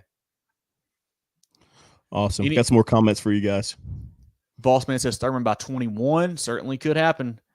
Terrence says Zion Dobson, 5 touchdowns first half. Yeah, he's a stud. Awesome. One of our players of the week early in the year, having a great season for the Hurricanes. Bossman says Woodland by 14. Robert said he hopes Barnwell wins this one. I think they do. Chris says, from what he understands, tiebreaker, if it's Batesburg-Leesville, Saluda, and Silver Bluff, Batesburg-Leesville, if they win by 7 next week, they will finish second. So it must be some type of point situation, guys. We'll try to figure that out and get a post about that. We'll find it out. Yeah, Blue Steel, Tay, that defense is playing great right now. They certainly are. I like it. That's all we got right now. Perfect. I saw some IMG Gray comments blowing up the chat. Yeah, that's a big point of contention for everybody. I don't know what to make of that. I'm glad they're playing a game. Will they win the game? Probably not. Hey, Gray would love to play in state. Sorry, we got Greg. Got some Abbeville love in here. Abbeville by 50, lost 1. Yeah, lost to West Side. I think it's their only loss right now. I think they're playing great ball. They should beat Blacksburg pretty handily, I believe, this week. And then Jay had a question for you guys. We'll be at the state title games. Yes. We're still waiting to see what the schedule is going to be as far as what games on Thursday, what Friday, what Saturday. I don't think that's been announced quite yet. But, yeah, we plan on being down there at Orangeburg for that. Should be a fun weekend of champions. Let's go to 1A, guys. Looking down at the 1A slate. We'll have Bamberg Earhart at Allendale Fairfax. Bamberg playing really good football. They had the one hiccup earlier in the year. To Denmark Olar played great besides that. Allendale Fairfax, I thought they were getting better. I think it won 4 in a row before last week. Tough loss in that ball game. I think the Red Raiders win this one. And Allendale Fairfax, they're just playing some good competition. I think they're still a good team. They're just not quite that high level like Bamberg is right now. Yep. Whale Branch, we'll go to Branchville, try to keep their undefeated Whale Branch season playing going. great football right now. The Chisholm kid for them is a stud. Branchville's had a couple nice weeks this year here and there. Not quite on the same level as the Warriors, I don't think. Big time. This is probably the game of the week for 1A. St. Joseph's going to Christ Church. Big time ball game for these two for that region as well. Kind of the private school region for 1A. Yeah, St. Joe's has to have this game. They already lost to Southside Christian early in the year. They've got to win this and have a chance to win the region there. Christchurch, hadn't really talked much about them since early in the year. They played, Gray Collegiate early, I think Asheville early in the game as well, or early in the year as well, excuse me. Haven't played a lot of tough competition since then. Not their fault, just haven't. Deshaun Reeder, heck of a running back, one of the best in the state. Shrine Bowl guy there. I think Christchurch wins this ball game at home. Should be a fun one on Friday night over at Christchurch. I agree. I like Reeder and Christchurch in that ball game too. Baptist Hill will go to Cross. Wagner Sally is at Denmark Olar. Carter's Bay will go to East Clarendon. Bethune-Bowman at Edisto. Green Sea Floyds will go to Hannah Pamplico. Big game here, Lamar going to Lakeview. Boy, that has become a really fun region this year with how Latta has come on the scene and been so good this year. Yeah, Lamar going to wrap up the region title if they win this ball game. So that's what they're shooting for Coach Burris, first-year head coach Stephen Burris there. Lakeview, tough loss last week, especially when you have a multi-score lead over your rival, you give it up, and you still get a chance late. You get stuffed on 3rd and short and 4th and short to lose that game to Latta. Tough one there for Lakeview. I think Lamar, once they got Zori Pierce back at quarterback, one of our players of the week, and then once they started playing 1A schools again, they really turned it on. They're playing great football right now. Yeah, they're back to Lamar football again. Yep. Whitmire will be at Louisville. Thursday night game there. Louisville week off last week. Okay, cool. Yeah. They're going to bounce back. I like Whitmire. I like what Coach Campbell's doing. Louisville, too good of a football team, man. It's going to be a name your score type deal. Yeah, they've been in the healing chamber. I love it. 2 weeks off. That's why they had a game canceled, against Great Falls. So They are well rested, very fresh. The Lions will be. Yeah, they're going to be ready to play. I'm sure they probably play tomorrow if they could. Yeah. Great Falls will be at McBee.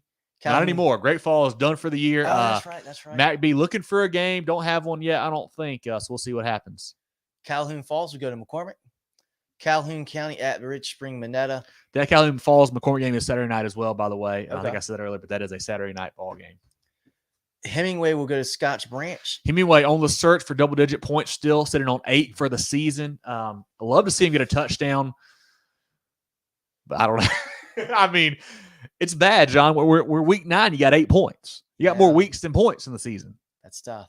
That's tough. I don't know what you do. I don't know what you do. Empty out everything you got. Trick plays, whatever. Yeah. Military Magnet will be at St. John's. Southside Christian goes to Ware Shoals, and Williston Elko will host Blackville Hilda. On a Wednesday night, Tomorrow that ball night. game is there. Yeah, Blackville Hilda should win that one easily. I like that ball game there. Drill 1A comments. Leo says thoughts on Lawrence and Eastside. Lawrence is, like we said earlier, has played well, won 2 games in a row, have a chance to win the region now all of a sudden. Eastside lost to Riverside last week. I like Calvin Banks a lot, one of our players of the week there for the Eagles. I think Lawrence is on a heater right now. I think they win this ball game too. I'm going to go Eastside being at home, but Lawrence is playing much better football. Boy, if Lawrence wins Friday, I'm really not going to know what to think about them. Yeah, we were writing them for dead, leaving them for dead early in the year. You looked at Lawrence; they're 2-7. Both of those wins in region. Courtney says if Wren loses Friday, does BHP win the region title? Well, I think if Wren loses Friday and then they beat BHP, there'd be a 3-way tie between them and Powdersville and BHP. Not sure what the tiebreaker is there, Courtney, for sure. So I think that's how that situation will work out. Chris says Blacksburg will be a force to work with in about 5 years. I'll tell you what, they're getting better. I like the coach there. The quarterback has been really good. Josh Sims, one of our players with this year. I think Cobb, is the tight end's name. He's been a good player as well for them. They are getting better for sure, the Wildcats are. Crush Church and double OT. Okay, I like it, Chris. I'll tell you what. Where are the odds on that one? They start to play some tight games, those 3 private schools doing the 1A ranks. That will be a fun one. Hunter says 3A on Saturday. Okay, I need to check out the brackets. Yeah, I may have missed that. 3A on Saturday. That may be the best one of the mall, but we'll see. Julie says go Lions. Yeah, I'm sure you guys are itching to play after 2 weeks off Louisville. I think big win coming this Thursday night now. And a question to get into SCISA. Perfect. What are our thoughts on Jefferson Davis and Faith Christian? I think those are 2 of our top 5 teams in SCISA right now, John. Jefferson Davis is really a powerhouse. And, hey, man, they're playing great football right now. I think they win again, play great football all year.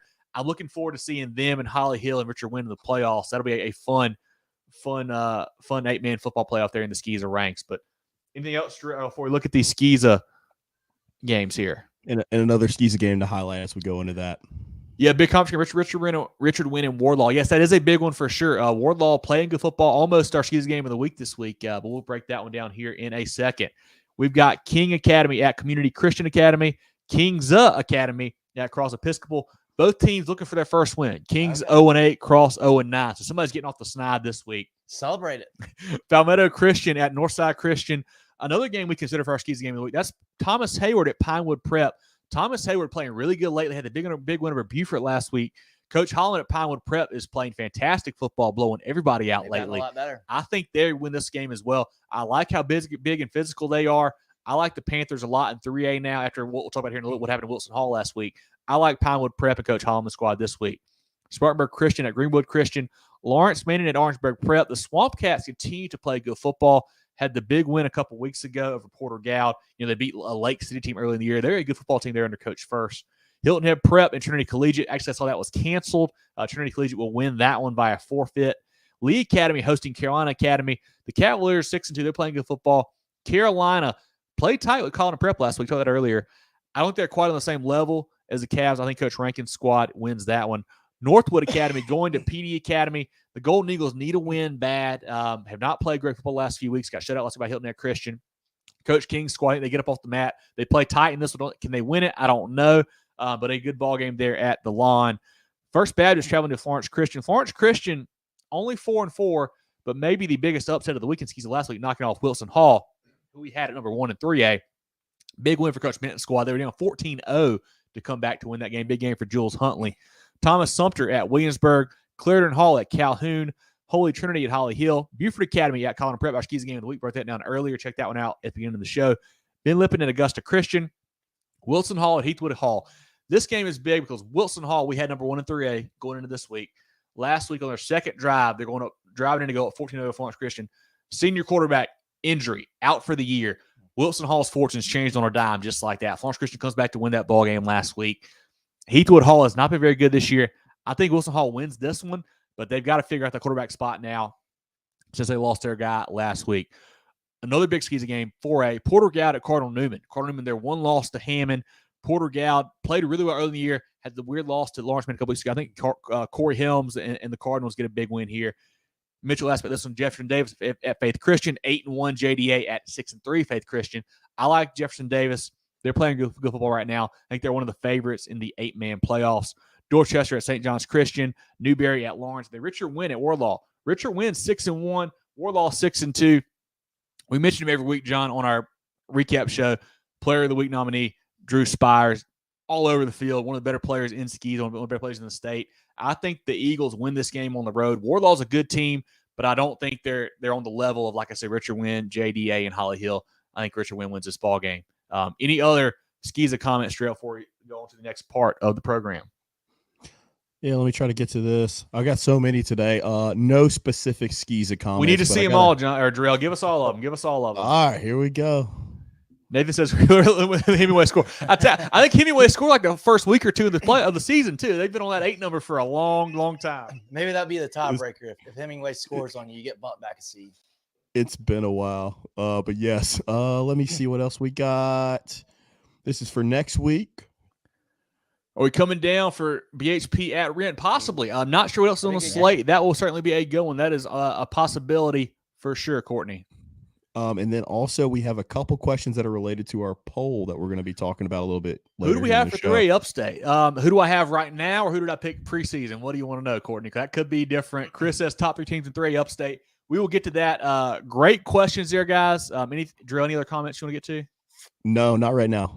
Perfect. Well, Drill, let's go shout out to our friends of the program, and then we'll show you guys who we like in each classification. Take your financial game to the next level with Founders Federal Credit Union. Reach your full potential. Relax. Join Founders today. Visit an office near you or relaxjoinfounders.com to apply. Federally insured by NCUA, member qualification required. The George Agency has been serving the insurance needs of South Carolina for over 40 years. They're a full-line insurance agency concentrated in employee benefits and health insurance with an office in Mullins and Murrells Inlet, but they can help you all across the state. They have clients in Greer, Rock Hill, Columbia, and more, so wherever you are, they can help. Give Bradley, Wayne, Richard, and the crew a call or check them out online at thegeorgeagency.net. That's thegeorgeagency.net. Okay, well, as you guys know, we've been doing for the past couple of weeks our own poll. We didn't like the ones that come out across the state. We decided to do our own. So, Drew, let's take a look now at our week 9. Is it week 8 or week 9? What are we calling it? Week 9 poll. There we go. 5A. We got Summerville in first. White Knoll moves up to second. Burns at third. TL Hanna at fourth. Gaffney in fifth. Also receiving votes, Hillcrest. The big mover there is you'll see TL Hanna jumps up in the poll a lot. I think White Knoll may have moved up a spot as well this week, John and Jarrell. 5A has been a tough one for me. I think we say it every week. I feel like everyone has some flaws in 5A. It's tough to see who you really like. We think Summerville is very good. So Ashton Ridge could prove otherwise this week. We'll see, but that's who we like in 5A. John, any 5A comments? Jarrell, any 5A comments before we move into 4A? Yeah, it's been a lot of moving around in 5A, and it's good to see. And it's all going to work itself out in the playoffs, but I know it's upstate heavy, but you know what?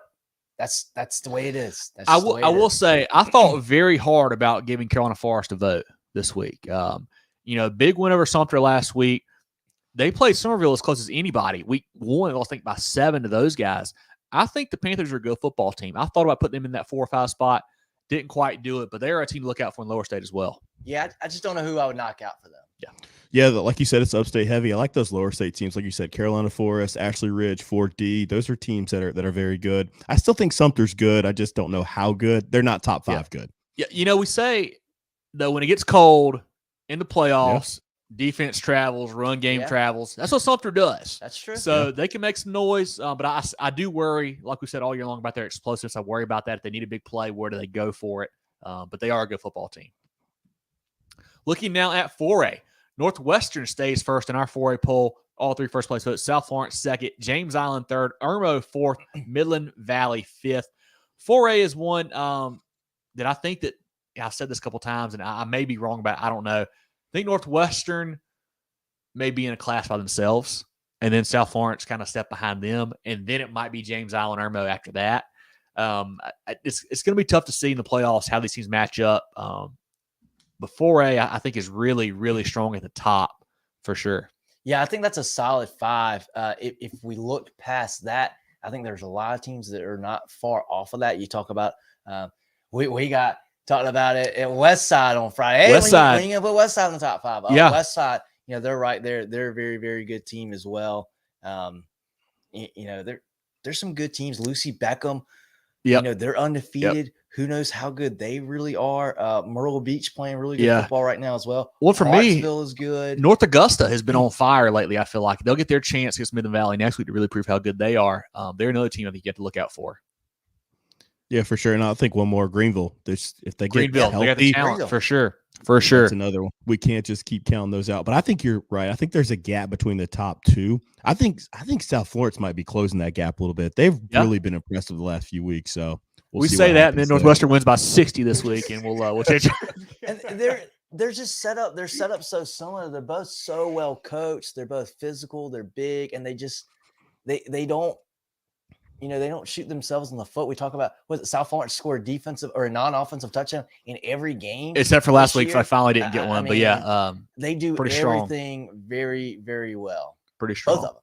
Looking down at 3A now, 2A tie for first, split first place votes. BHP and Daniel. Third is Dylan, also tied for third. Philip Simmons. Fifth, Crestwood, also receiving votes. Broome and Chapman. 3A is tough, man. It's very, very deep. We could have had some more teams in there as well, but that'll be fun. So if you guys have the questions, as you'll see, our top 3 upper state in 3A, we've got BHP, Daniel. We don't have one. What's that? We don't have it because we got. I guess either Broome or Chapman for that third spot right now. It's Chapman for me, but Broome's really good too. Yeah, things could change with that Clinton Chester game as well this week. We'll see how that shakes out on Friday night. But Clinton too. Yeah, I got BHP and Daniel 1A, 1B, and then I got BHP ranked first though. I love that backfield, man. They're so good. And I got Broome in mind, man. I like Jalen McGill a lot. I saw a comment. I think Chris was like, South Carolina's going to steal him with an offer after the year. That'd be pretty funny to see. Love it. Looking down now at 2A drill. Gray Collegiate still in first. Second place now, Strom Thurmond made a big jump in our poll the last couple weeks. Oceanside Collegiate at third. Hampton County back in. They're at fourth. Fifth, Abbeville, also streaming votes, Marion. 2A is another one that was kind of tough for me on that back end because I really wanted to rank probably 7 teams, I would say. I was like, man, who do I take in? What do I move around? Summerville's Tampa team I thought about, even after they lost last week. 2A is really good. I'm still high on Marion. They've been playing really good football, and it's like, I think we had moved them and Hampton County kind of down in the poll, not because they're doing anything wrong. So other teams are having maybe bigger wins, but 2A is going to be a lot of fun here these next couple weeks. And I think 2A is Gray and Oceanside. Gray's hard to judge because they haven't played a ton of in-state teams this year. Oceanside's a little bit different because they're down in the Low Country, and that region the region hurts doesn't help them hurts out. Them, yeah.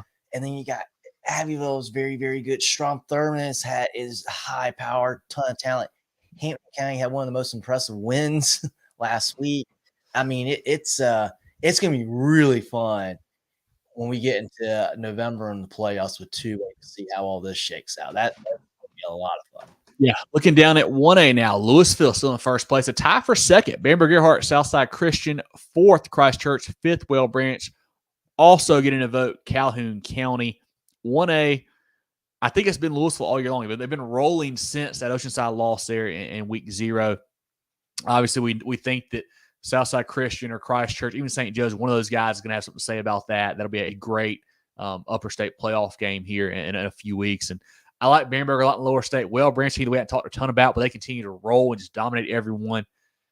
A team that I looked hard at and couldn't quite pull the trigger on for me was Lamar.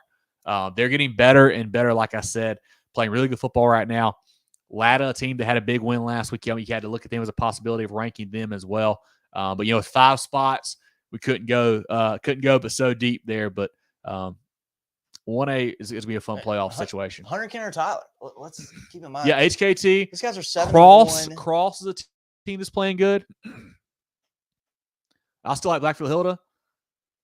Drew, I don't know if we couldn't hear you there. I don't know if you're talking or not, Drew. I didn't hear you there. But we'll be sorry. I was muted. That's what I was going to say. Cross as well. Lakeview, Blackfield Hilda, great teams. Perfect. Looking at our quick SCISA polls here, Drill. 4A, Hammond, Carter Newman, Lawrence, Manny Lip, and Porter Gowd. A couple big matchups here. We got Carter Newman, Porter Gowd this week. See how that one goes there. 3A, Hilton Head Christian, Pinewood, Florence Christian jumps up. Wilson Hall takes a step back. Northwood there in that 5 spot. 3A had the big shakeup this week with Wilson Hall falling and Florence Christian really making a big jump there. Looking now at 2A, Williamsburg still in first. Beaufort, Bethesda, Colleton Prep, Greenwood Christian. Again, we got Beaufort and Colleton Prep, a 2 and a 4 going at it this week. 1A, Thomas Hayward, Dorchester, Patrick Henry, Lee, and Clarendon Hall. I think that 1A at the top is really, really strong there. All three of those teams are pretty good. 8-man, Jefferson Davis in the first spot. Holly Hill second. Richard Wynn third. Wardlaw fourth. Faith Christian fifth. We get a 1-5 matchup and a 3-4 matchup in 8-man this week, John. Will be a lot of fun in the SCISA ranks. Drill, I'm sure we got some comments on our polls, man. Anything we need to go through here from the crowd? Let's see. I got a toggle screen, so let's see what we got. Obviously got a Let's Go Rebs here. Yeah, so let's go Thurman. Yeah, they have moved up in our poll. They've looked really good lately. Travis says BHP unbelievable backfield. He would say defense. Daniel plays better defense. Yeah, I think so too, Travis. That's where kind of my thought on Daniel right now. I think I like their defense more than BHP's for sure. But that'll be a great matchup here. Bradley says, I agree. Daniel's just mind-blowing. Yeah, they don't play close games. They don't. They just blow everybody. They're like similar to Northwestern, kind of. They're just blowing everybody out. Corey says, come on, guys. Got Swamp Fox coming on the show to vote. Hey, I put Marion in the top 5, Corey. I did. I'm high on those guys. They've been a lot of fun to follow. Kurt says, next week, let's hear your solution to the playoffs. Yeah, so, Kurt, we'll probably do a playoff preview show, I guess, after next week, after the regular season wraps up. We'll have our playoff preview show. We'll talk about, obviously, that round 1 games as well as some deep sleepers to talk about. So we'll go through that. Brothers, get to top 5, so I'm going to backlash. No, I think Yeti's really good. They may be the best team in the state. I mean, they've got enough talent to do it. We'll see what happens next week against Burns. That'd be a huge. Bradley, I think we get backlash if they're number 1. That's true. We got one guy complaining last week that we didn't have him higher, and then Chris saying we should take him out. I don't know what to do anymore, Gaffney. Curtis says playoffs can't get there fast enough. You're exactly right, Curtis. And what's great about these last couple weeks, we got a lot of playoff type games where guys got to win to win the region, got to win to get in. A lot of fun. Second round, Louisville St. Joe's. They're just calling it now. That'd be a fun match. I like the lines in that one, but we'll be fun over in Richburg. Curtis says Crestwood Dillon, great matchup. Yes, it certainly would be. That might happen. Certainly would be. I'm trying to remember, Jarrell. I know we talked to Coach Sleepart the other day. The Crestwood Camden region, they match up with that Dillon region, right? Or no, they don't match up with the Dillon region. Do you remember? I don't think so. I don't think they match up with them, but I'll go and look and try to figure that one out. T says hot take, Woodmont gets in the 5A playoffs. Yeah, I think so too. I think Woodmont will probably get that 3 or 4 seed there, and I think probably the 4 in that region. They've got an offense, so they can make some noise for sure with Sink and Williams and those guys there. Ryan says big game at Zimp. Certainly, I think we're both taking Crestwood, which is probably Crestwood, a surprise to most folks, but we had a fun ball game there over at Camden. I think that's all the Bulldogs. I think that's all the comments pertaining to our poll for the week. Let's go ahead and take a look at our Pick'em contest. Let's do a Pick'em contest brought to you by Hannah Engineering. Coming down to the wire here, our Week 8 winners. We had, 9 folks tied with 9. Big scores across the board. Then 21 tied with 8. John and Drill 9. I had 7. Bad week for myself. I'm not going to lie to you guys. Sorry about it there. 7's not bad. Not bad. Then our overall leader, Chase, has a 2-game lead right now, John. Hit it in the last 2 weeks of the season at 68. We got Brad and Dale at 66, Peyton at 65, Andrew at 64, Coach T and Carl at 63, and so forth.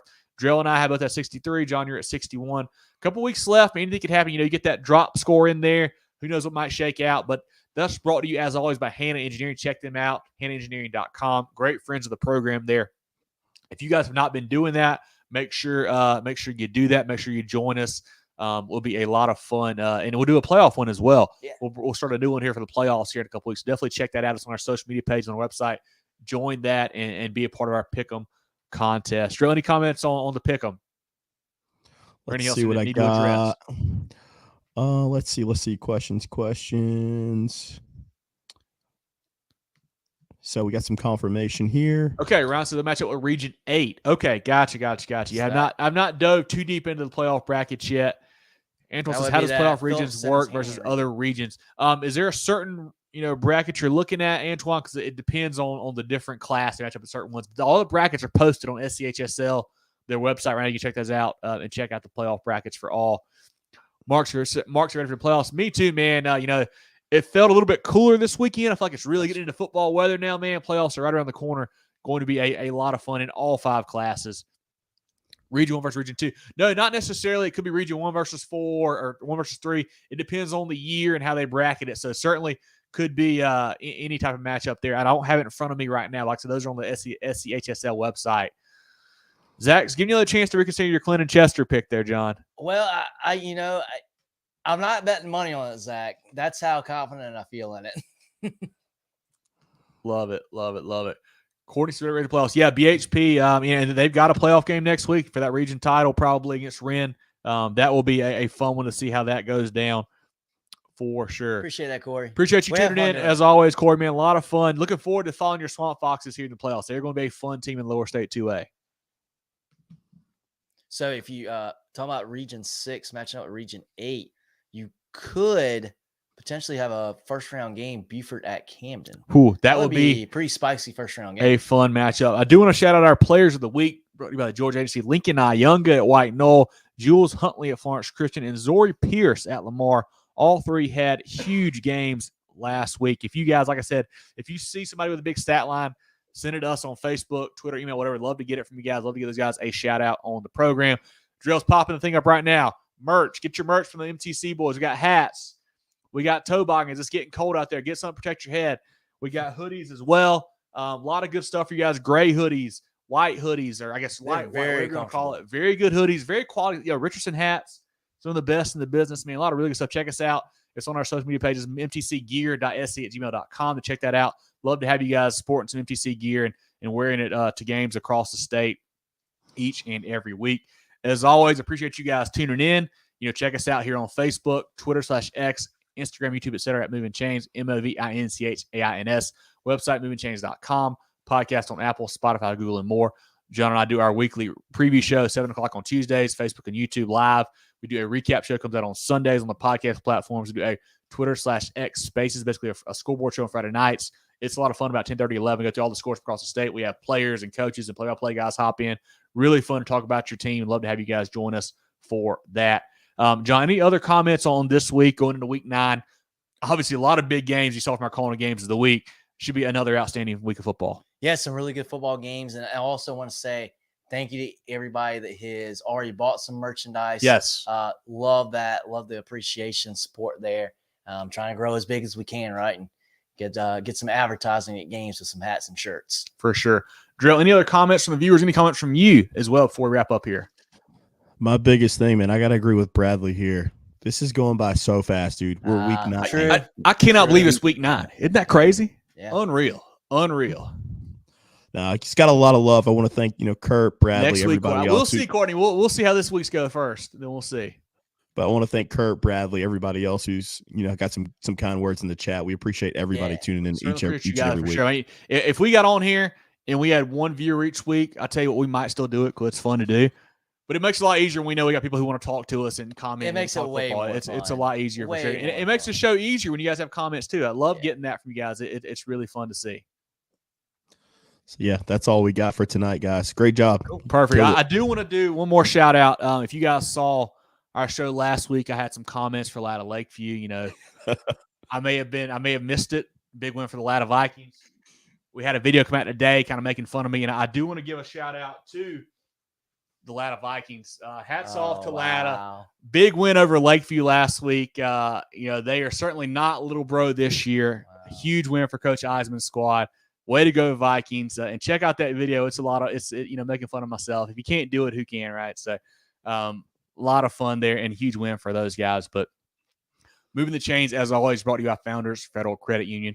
For Jarrell Hendricks and John Epps, I'm Kevin Thomas. This has been our Week 9 preview show here on Moving the Chains, and we'll talk to you guys next week.